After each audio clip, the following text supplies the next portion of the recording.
आज के इस वीडियो में मैंने पूज्य गुरुजी प्रदीप जी मिश्रा की कथा से सुना हुआ एक उपाय आपको बताया है जो पूरी तरह से विस्तार में है। और अगर आपके बच्चों की शादी में कोई भी परेशानी आ रही है, जल्दी शादी होने के लिए अगर आप कोई उपाय खोज रहे हैं, कोई अचूक टोटके खोज रहे हैं, तो मेरा यकीन मानिए कि यह वीडियो आपके लिए पूरी तरह से लाभदायक होने वाला है, क्योंकि जो भी इसमें उपाय बताया गया है वो पूरी तरह से सात्विक है और प्रैक्टिकल बेस पर है। जो माता पिता अपने बच्चों की शादी को लेकर के परेशान रहते हैं, चिंता में रहते हैं, वे भी इस वीडियो को अंत तक जरूर देखें, क्योंकि आज का जो यह उपाय है वो उपाय कोई भी कर सकता है। कोई भी मतलब कोई भी माता पिता हों या फिर बच्चे खुद भी हों, और यह उपाय उनके लिए और भी ज्यादा लाभकारी होगा जो अपनी दूसरी शादी के लिए प्रयास कर रहे हैं। दूसरी शादी कहने का मतलब यह है कि पहले हो सकता है आपका जो जीवन साथी है उससे आपका संधि विच्छेद हो चुका हो, तलाक हो चुका हो, तो आप भी यह उपाय कर सकते हैं। और यह उपाय पूरी तरह से सात्विक है, पूरी तरह से बेनिफिट देने वाला है। जिन बच्चों की शादी में लगातार विलंब चल रहा है वो खुद से करना चाहें तो भी ठीक है, नहीं तो उनके बदले कोई भी मम्मी करें, पापा करें, भैया करें, दीदी करें, कर सकते हैं। अगर आप यह उपाय कर लेते हैं, घर का कोई भी मेंबर, तो यकीन मानिए आपके या फिर आपके बच्चों की शादी के लिए कोई ना कोई तो अच्छा रिश्ता जरूर आएगा और बहुत जल्द आएगा, और जल्द ही विवाह का योग बनेगा और आपके घर में शहनाइयां बजेंगी। बच्चों की जब उम्र शादी के लायक हो जाए ना, और किसी कारण से उनका रिश्ता न बन पाए, तो ऐसी स्थिति में माता पिता परेशान हो जाते हैं, चिंता में रहना शुरू कर देते हैं, बहुत प्रयास करते हैं, कोशिश करते हैं, उपाय करते हैं, पर सफलता नहीं मिलती है। क्योंकि कई बार बच्चों की जो जन्म कुंडली है उसमें ग्रह नक्षत्रों का ऐसा दुर्योग बन जाता है जिसके चलते विवाह में लगातार विलंब होते रहता है। तो जो उपाय है आप उपाय करेंगे, उपाय करने के बाद देखिए इसमें एज में आपको बता दूं कि आपकी एज चाहे जितनी भी हो, जो हमारे भारत सरकार ने निर्धारित की है कि लड़कियों के लिए 18 साल और लड़कों के लिए 21 साल। अगर आपकी उम्र 35, 40, 45, 50 भी हो चुकी है तो भी आप यह उपाय कर सकते हैं। कभी कभी ऐसा लगता है ना कि इस बार तो सब बन जाएगा, रिश्ता फिक्स हो जाएगा, पर हो नहीं पाता है। कोई ना कोई बात निकल करके आती है और वह रिश्ता टूट जाता है। बच्चों की उम्र बढ़ती जाती है 25, 30, 35, 40, 50, पर अभी तक शादी नहीं फिक्स हो पाती है, रिश्ता फिक्स ही नहीं हो पाता है। अगर आप भी इन समस्याओं से जूझ रहे हैं, परेशान हैं, दुखी हैं, तो आज मैं जो अभी आपको आगे बताने वाला हूं वीडियो, उसको अच्छे से समझिएगा।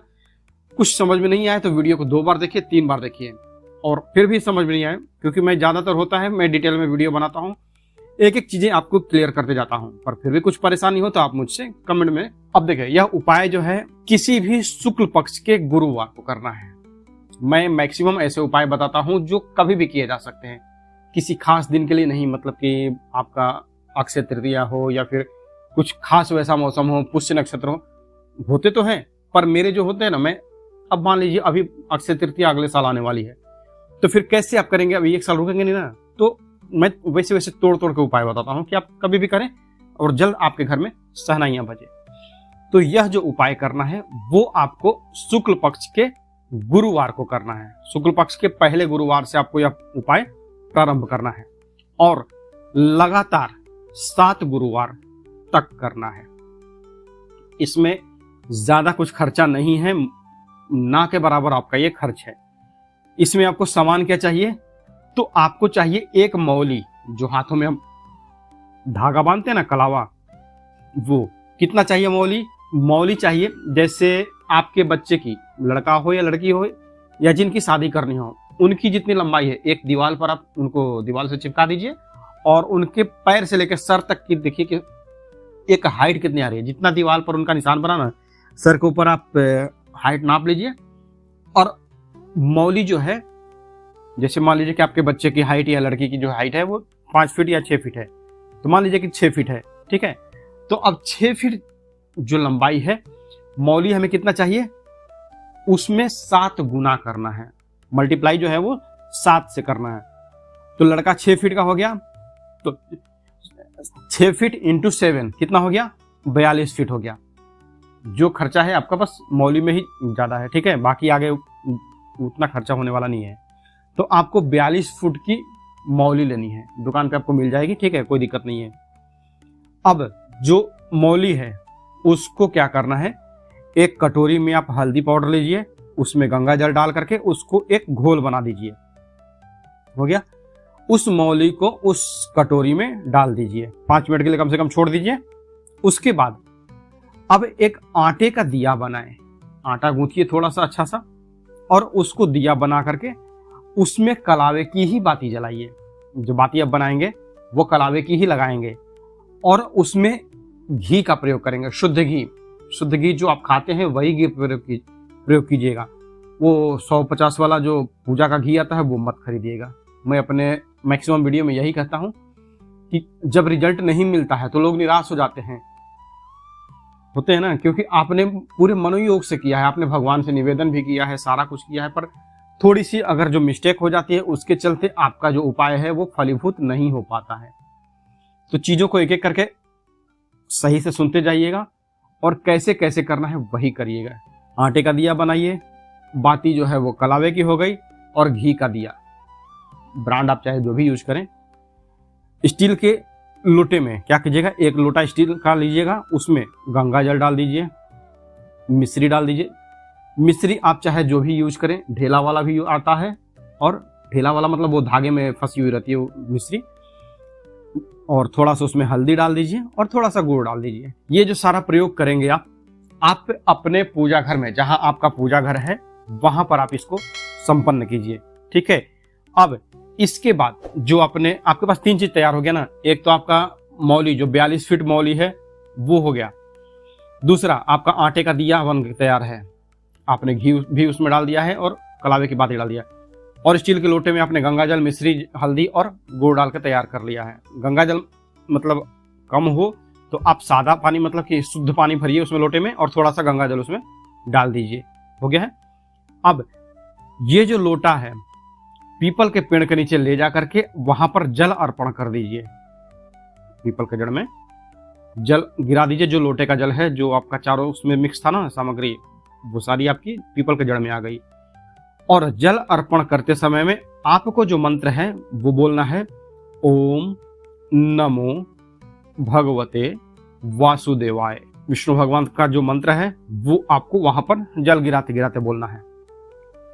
अब वहां पर आटे का जो दिया है जो आपने बनाया है वो जला दीजिए, और जो धागा है जो आपका मौली है पीपल के तने पर लपेटते जाइए, परिक्रमा करते हुए लपेटते जाइए।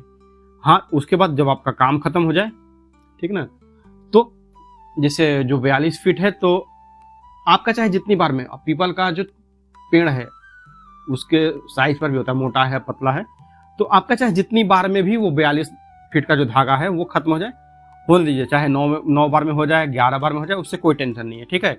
पर 42 फीट जो आपने नापा था अपने उस बच्चे के जिसकी शादी करनी है, वो धागा वहां आपका पीपल पे जाना चाहिए, ठीक है। उसके बाद हाथ जोड़ करके जो निवेदन करना है अपने मन से, बच्चे के या बच्ची की जो शादी है उसके शादी से रिलेटेड आपको जो भी प्रार्थना करनी है वो कर सकते हैं। पीपल में आप किसी भी देवी देवता को मान करके कर सकते हैं।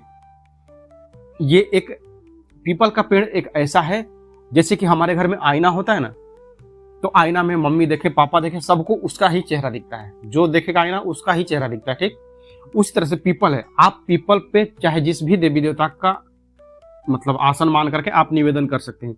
जिस भी देवी देवता को आप मानते हैं, जो भी आपके इष्ट देवता हैं, उनका नाम लेकर के निवेदन करें। जिससे मान लीजिए ये विष्णु भगवान का तो मैंने बोला ना, तो विष्णु भगवान का आपने पूरा ये कर दिया है, ठीक है। अब इसके बाद जो आपके घर के कुल देवता हैं, जो आपके घर की कुल देवी हैं, उनसे भी निवेदन करिए कि हे माँ, जैसे अगर आपके घर की देवी जो है वो कोई माँ है तो उनसे निवेदन कीजिए कि हे माँ, मैंने यह प्रयोग किया है, मेरी बेटी मतलब बिटिया रानी का नाम लीजिए, चाहे बेटे का नाम ले लीजिए, कि ये है, मैं इस जैसे मान लीजिए कोई गुड़िया नाम है किसी का, एक एग्जाम्पल जो है, तो मैं अपनी गुड़िया के लिए ये उपाय कर रही हूँ, मेरी बेटी की शादी जल्दी फिक्स हो जाए, अड़चन ना आए कोई, ठीक है, और अच्छे घर में उसका रिश्ता तय हो जाए। या फिर आप अपने लड़के का नाम ले सकते हैं। ये हो गया है। उपाय करते समय एक चीज का ध्यान रखिएगा, जब आप यह उपाय कर रहे हैं तो उपाय करते समय किसी भी बाहर वाले को ना बताएं। आप मम्मी हैं, मान लीजिए कि आप माँ हैं, माँ यह उपाय कर रही है, ठीक है, तो माँ जो है वो 7 गुरुवार तक जब तक यह उपाय करेगी तब तक वो किसी को शेयर नहीं करेगी, सिवाय अपने घर के। अपने घर में तो है, हाँ मम्मी कहाँ जा रही हो पूजा, तो पूजा करने। अपने घर के अलावा मतलब बाकी आसपास पड़ोस किसी नाते रिश्तेदार किसी को नहीं बताना है। ये टोटका गोपनीय है। कुछ टोटके जो होते हैं तो मैं वो खुद ही बोलता हूँ कि हाँ आप अपने इस वीडियो को शेयर कर दीजिएगा जिसको जरूरत हो, ठीक है। तो इसको शेयर मतलब जो आपका काम जब कंप्लीट हो जाए ना उसके बाद इसको शेयर कीजिएगा। अब यहाँ पर एक कंडीशन आ जाती है कि यदि लेडीज यह उपाय कर रही हैं और पीरियड चल रहा हो, मासिक धर्म चल रहा हो, तो क्या करें?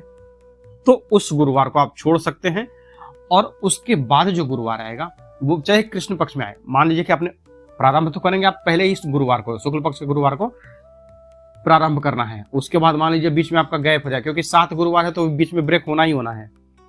तो गुरुवार के टाइम पे अगर आपका मतलब ब्रेक लगा हुआ है, आपको रेस्ट लेना है, तो आप ले सकती हैं।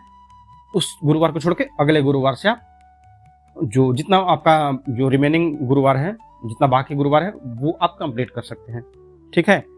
मुझे कमेंट में जरूर ये बताइएगा कि आप कहाँ से मेरा यह वीडियो देख रहे हैं, और मैं प्रतिदिन अपने चैनल पर जो मुझे कमेंट करते हैं उनमें से 5 लोगों को मैं फ्री में शादी की जो कुंडली है वो विश्लेषण करके बताता हूं, और क्या टोटका आपको करना चाहिए ताकि आपके बच्चे की शादी जल्दी हो, ठीक है। तो आप मुझे मेरे डिस्क्रिप्शन में जा करके मेल आईडी पर अपना जो बायोडाटा है वो ज़रूर सेंड कीजिएगा, और चैनल पर नए हैं तो चैनल को सब्सक्राइब कर लीजिएगा, और साथ ही वीडियो पसंद आए तो वीडियो को लाइक ज़रूर कर दीजिएगा। तो आज के लिए बस इतना ही, मिलते हैं जल्दी आपसे नेक्स्ट वीडियो में, तब तक के लिए हर हर महादेव, जय माता।